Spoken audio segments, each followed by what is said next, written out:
Olá, meus queridos amigos, meus queridos irmãos, saudação de bom dia, graça e paz extensivamente a todos quanto passam a nos ouvir, fazendo aqui notório mais uma manhã teológica para edificação de todos quanto vem acompanhando nesses últimos meses e anos, onde todo domingo de manhã é um assunto, de uma grande riqueza pela qual estamos nele subordinando. Quero fazer questão aqui de avisar que esses últimos áudios que a gente mandou aí foi uma repercussão muito forte, chegando até mesmo na Europa, onde a gente recebe informações, mensagens de gente hoje pela Europa, Alemanha, muita gente.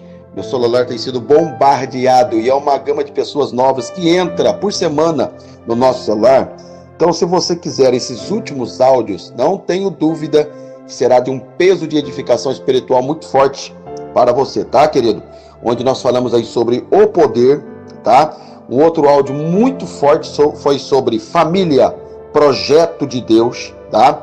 O outro foi um áudio, uma áudio-aula, que nós acabamos aqui tirando a dúvida de muita gente, que foi sobre a igreja vai conhecer o anticristo? A igreja vai passar pela grande tribulação? Então vale a pena, tá? E o outro que eu achei extremamente forte também, graças a Deus pela forma de como repercutiu, foi sobre a pré-manifestação do anticristo. Depois falamos aqui, um outro domingo, sobre a adoração a Deus, falamos sobre a libertação de Israel, e hoje nós queremos falar sobre o verdadeiro sentido do Natal, gente, tá bom?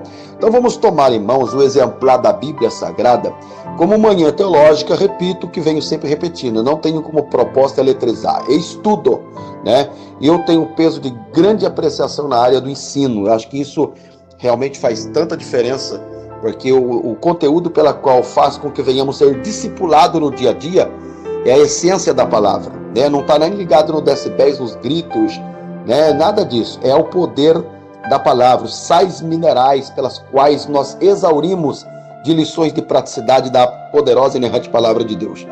O texto de Isaías, já visto que Isaías está ligado entre a questão dos profetas maiores, teologicamente não é questão de competitividade entre o maior e menor, mas porque escrevera mais, Então Isaías é intitularizado até mesmo como profeta messiânico, porque foi o profeta pela qual mais escrevera acerca do Messias, Então se eu pego aqui Isaías, capítulo 9, laureando o versículo 6, a Bíblia diz assim, porque o menino nos nasceu, prestem atenção aqui, gente, tá? O que é de grande riqueza no detalhe, porque o menino nos nasceu, um filho se nos deu. Perceba que o que vai nascer aqui é um menino, não um filho. Não diz que o filho nasceu, diz que o filho foi dado. Dado por questão de João 3,16, porque Deus deu seu filho unigênito, tá? Então, o filho ele já existia.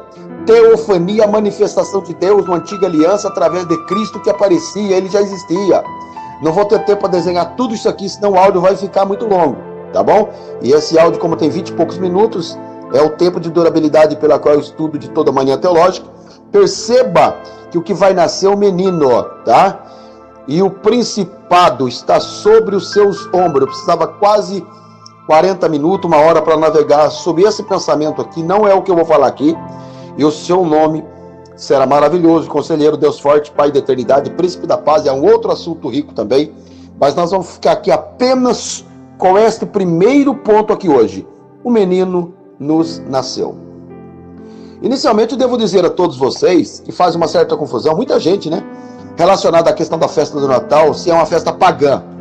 Na verdade, não é uma festa pagã, ela é uma festa cristã, tá? O Natal é uma data comemorativa que simboliza o quê? Simboliza o nascimento de Jesus Cristo, Então, essa celebração, ela acontece o quê? Há mais de 1.600 anos, vindo aí pela data do dia 25 de dezembro, Então, o que é Natal? Natal se refere, na verdade, nascimento, o local onde alguma pessoa nasceu. Por exemplo, a expressão da cidade, por exemplo, pela qual nós conhecemos no Nordeste, Natal, Ou seja, então indica a cidade onde um determinado indivíduo, nascera.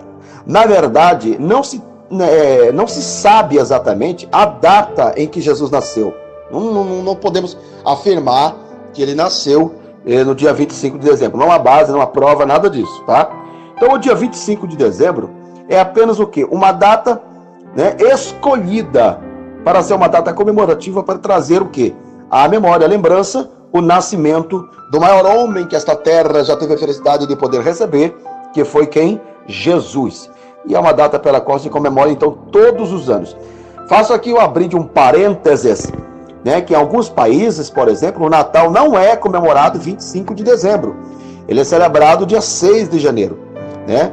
Agora, o que é interessante nós olharmos, por exemplo, aqui, é que a maioria do símbolo, né, e das tradições de Natal, ele vai nos trazer a lembrança alguns dos seus pesos de significado. Por exemplo, Natal é interessante que é uma época de presentinho para cá, presentinho para lá, não é assim?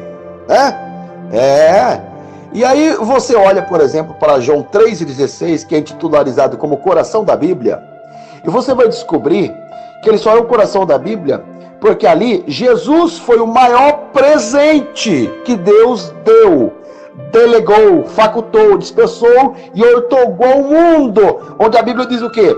Porque Deus amou o mundo de tal maneira que deu o seu Filho unigênito para que todo aquele que nele crê não pereça, mas tenha a vida eterna, né?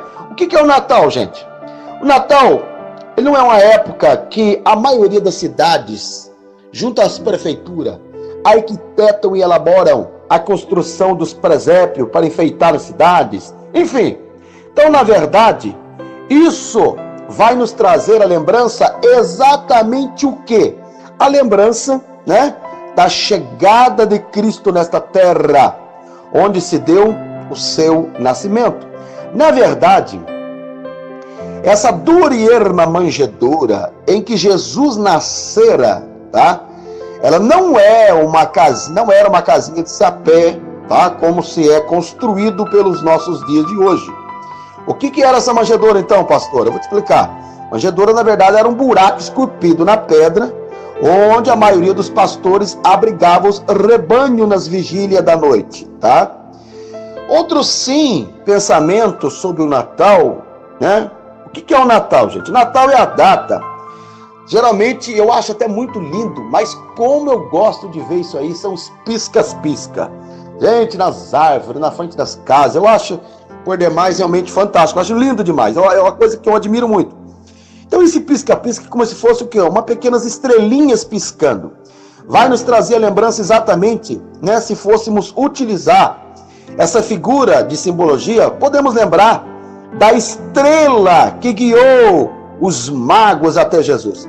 Todavia, mais do que isso, o que é o Natal? Natal é uma data de reunir, festejar e fazer uma celebração junto com toda a família. Que coisa linda, bela e bonita, né? Família, que tem sido tão banalizada, ou seja, uma festa entre família. Então, o que se torna forte essa lembrança do nascimento de Jesus, né? É que Jesus, querido, tem tudo a ver com a família, né?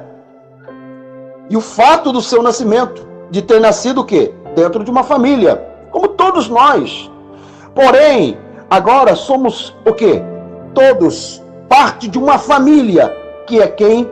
A família de Deus.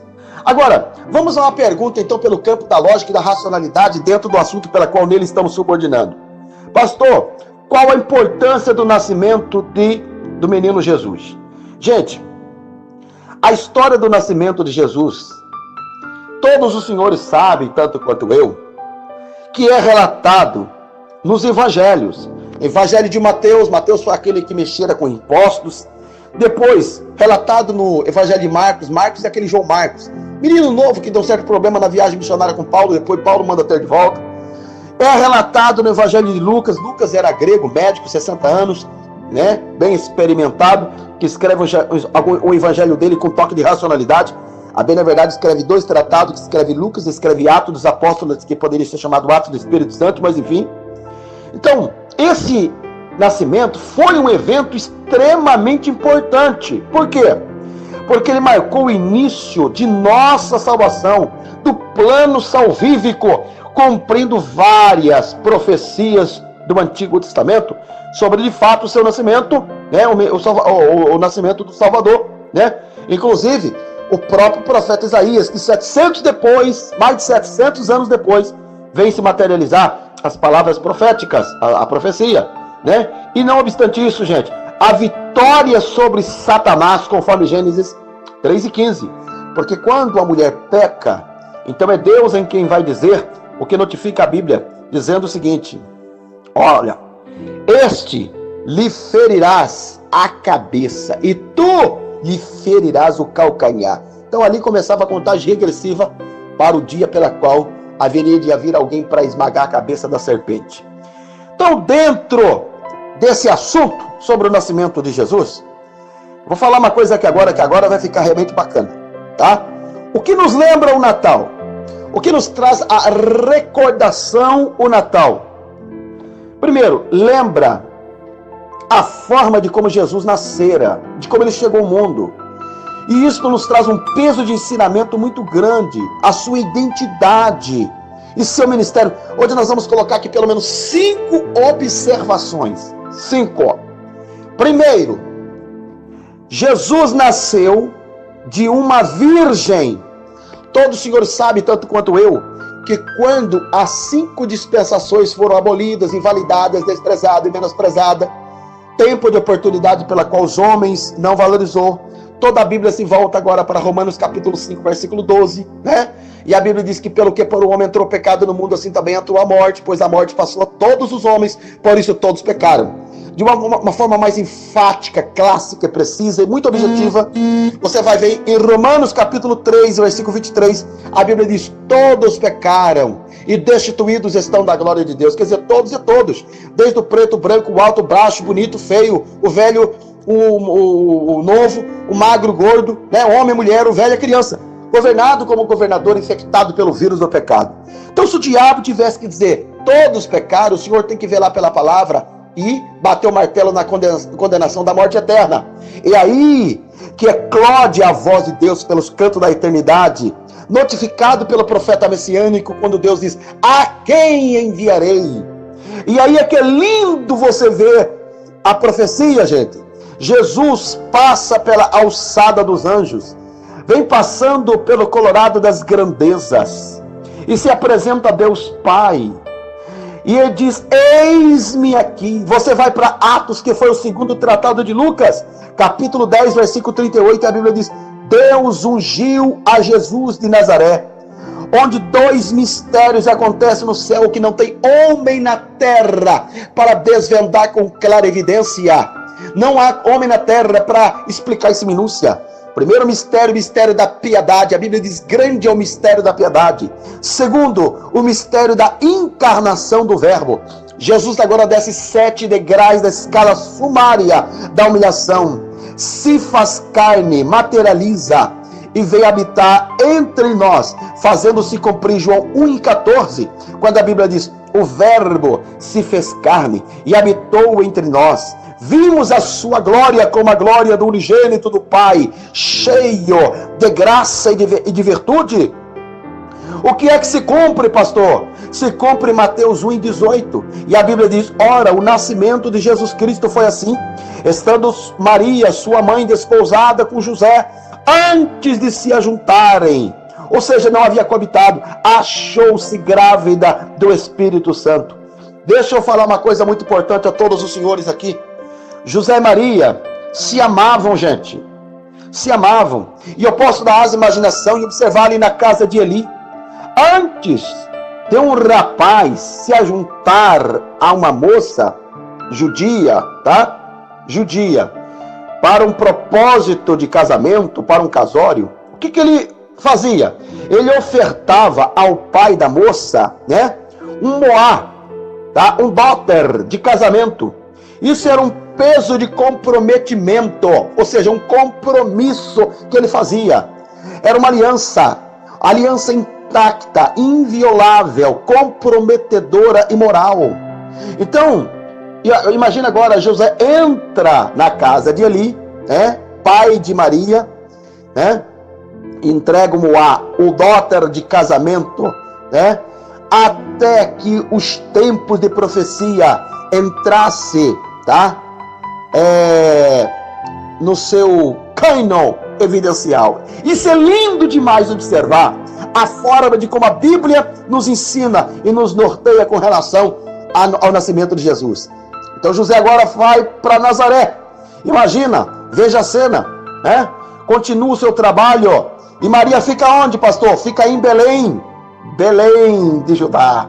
Agora, imagina José vindo agora, alegremente, o coração palpitantemente, todo feliz, né? Pensando, quem sabe, numa linda, bela e bonita poesia, a arremessar sua noiva, né? E vem agora para Belém, para receber com Maria como sua legítima esposa, né? Porque ambos estavam desposados, conforme a Bíblia nos ensina.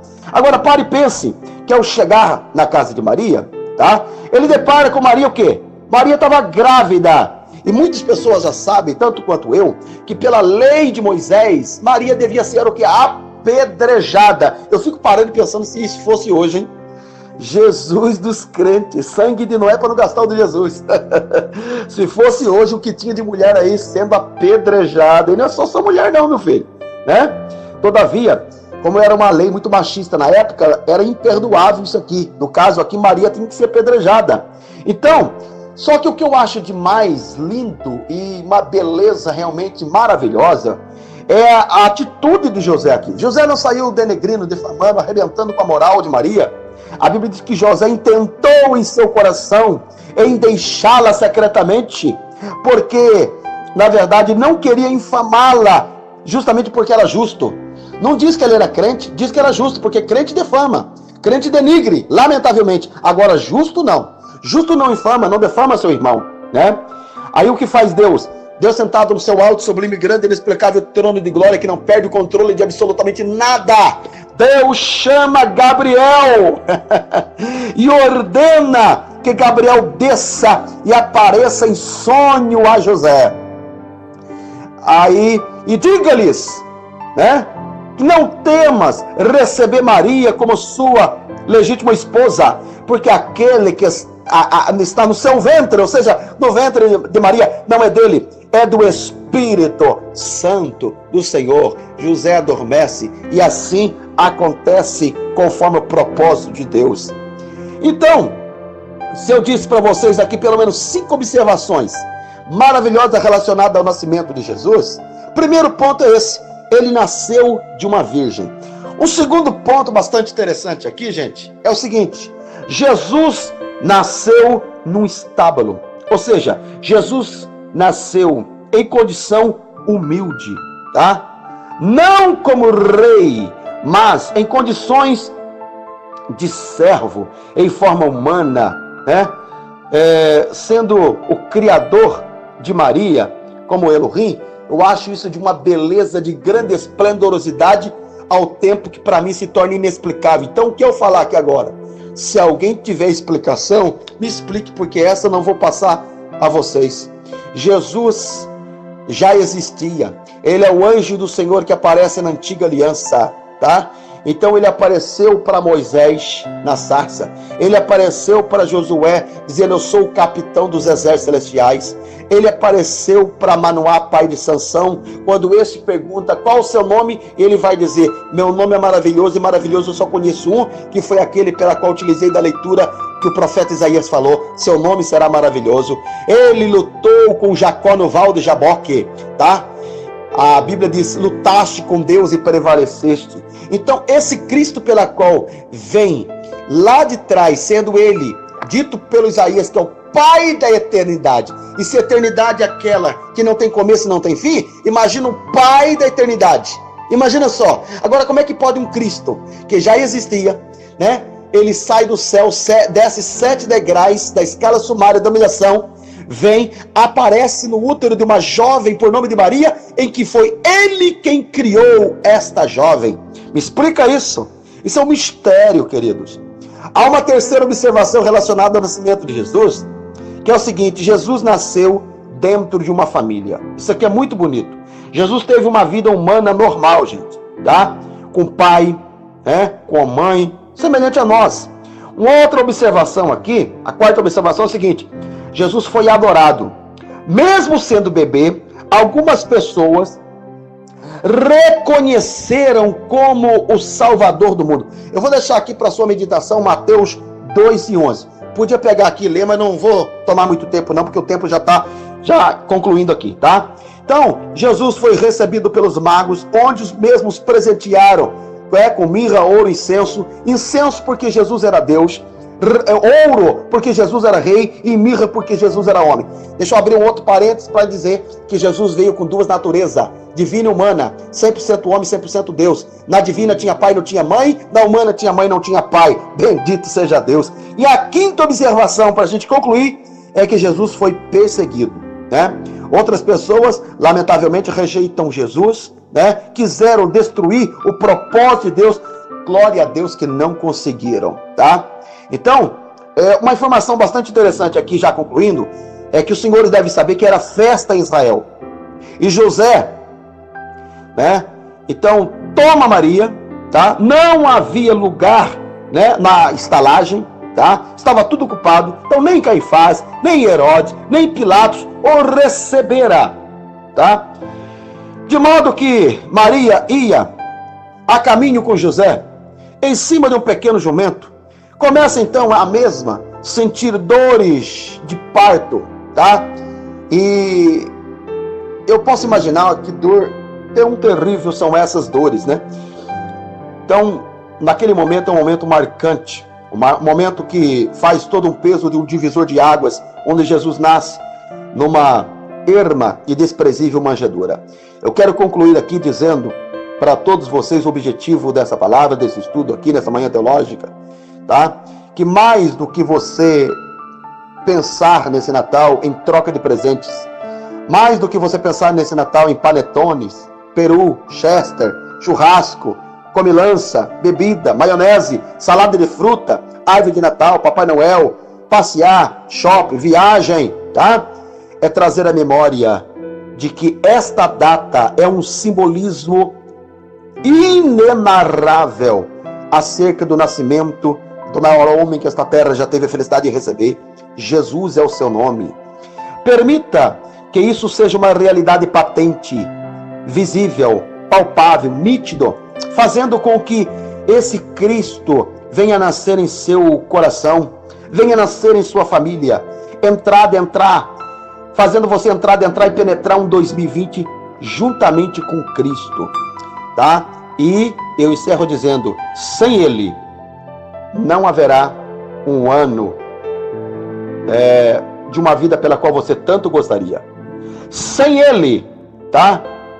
Presta atenção que eu vou dizer aqui que é forte. Sem Jesus, será um ano novo, todavia com uma vida velha, tá? Agora, com Jesus, será um ano novo, com uma nova novidade de vida, para você viver o melhor que Ele tem para você e toda a sua família, tá bom? Um beijo no coração, forte, cordial, fraterno abraço, feliz, abençoado Natal a todos vocês, e até domingo que vem, com mais uma manhã teológica. Querendo falar conosco? Aqui é o pastor Claudinei Gomes, deixa o nosso contato por muita gente que nos procura. 0 operadora 12 981 26 16 30 e até domingo que vem, querendo Deus. Deus abençoe a todos.